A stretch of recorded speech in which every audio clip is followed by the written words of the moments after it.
Σήμερα, θα μοιραστώ μία από τις πιο βαθιές αποκαλύψεις που αποκάλυψε ο Θεός στον πολύτιμο γραπτό λόγο Του. Ο κόσμος είναι γεμάτος θρησκείες που προσπαθούν να εξηγήσουν ποιος είναι ο Θεός και πιθανότατα είναι μόνο τα περισσεύματα των χείρων που τρώτε πνευματικά από τους λειτουργούς του Σατανά. Το εξηγώ σε ένα από τα βίντεό μου. Πιθανότατα δεν θα ακούσετε αυτό το μήνυμα στην εκκλησία σας επειδή η εκκλησία είναι τόσο διεφθαρμένη.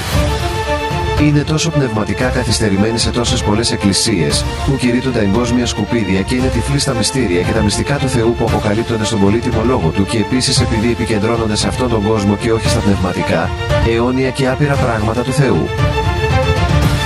Οι αποκαλύψεις που έχει αποκαλύψει ο Θεός στους Αποστόλους και τους προφήτες του μέσω του Αγίου του Πνεύματος. Σε αυτή την περίπτωση στον Απόστολο Παύλο, ανατρέψτε τα θρησκευτικά ιδρύματα και κλονίστε τις θρησκευτικές τους πεποιθήσεις. Ας ρίξουμε μια ματιά σε αυτή τη βαθιά αποκάλυψη του Θεού στον πολύτιμο λόγο Του σχετικά με τον Ιεσούα το Μεσσία. Εφεσίους 4 στίχος 10 πλήρης εβραϊκή βίβλος. 10 αυτός που κατέβηκε είναι ο ίδιος που ανέβηκε επίσης, πολύ πάνω από όλο τον ουρανό, για να γεμίσει τα πάντα. Παρόμοια διαβάζουμε επίσης το Εφεσίους 4 εδάφιο 10 νέα ζωντανή μετάφραση. 10 και ο ίδιος που κατέβηκε είναι εκείνος που ανέβηκε ψηλότερα από όλους τους ουρανούς, για να γεμίσει ολόκληρο το σύμπαν με τον εαυτό Του. Αυτό το εδάφιο που μόλις είδατε αποδεικνύει επίσης ότι ο Ιεσούα ο Μεσσίας είναι Θεός. Αφού ο Ιεσούα ο Μεσσίας είναι αυτός που ανέβηκε ψηλότερα από όλους τους ουρανούς.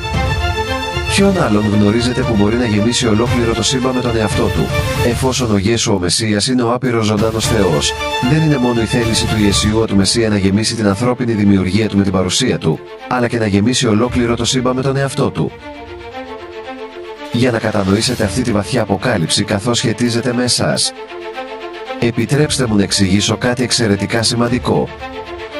Αυτή είναι μία από τις πολλές αποκαλύψεις κατά τη γνώμη μου, που συνοψίζει λίγο πολύ το Ευαγγέλιο του Ιεσούα του Μεσσία.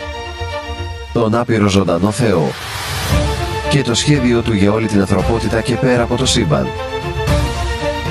Βλέπετε, η παρουσία του Θεού είναι παντού στο σύμπαν, αλλά ο Θεός δεν είναι σε όλους. Όχι μόνο ο Θεός δείχνει την παρουσία Του έξω από εσάς, αλλά ο Θεός θέλει επίσης η παρουσία Του να είναι μέσα σας. Γι' αυτό, όσοι έχουν πιστέψει και έχουν αποδεχτεί τον Ιεσούα το Μεσσία ως Θεό και Σωτήρα μπορούν επίσης να έχουν το Άγιο Πνεύμα του Θεού να κατοικεί μέσα μας. Εάν δεν έχετε αποδεχτεί τον Ιεσούα το Μεσσία ως Θεό και Σωτήρα, τι περιμένετε? Δεν ξέρεις ότι μπορεί να πεθάνεις ανά πάσα στιγμή για οποιαδήποτε περίσταση?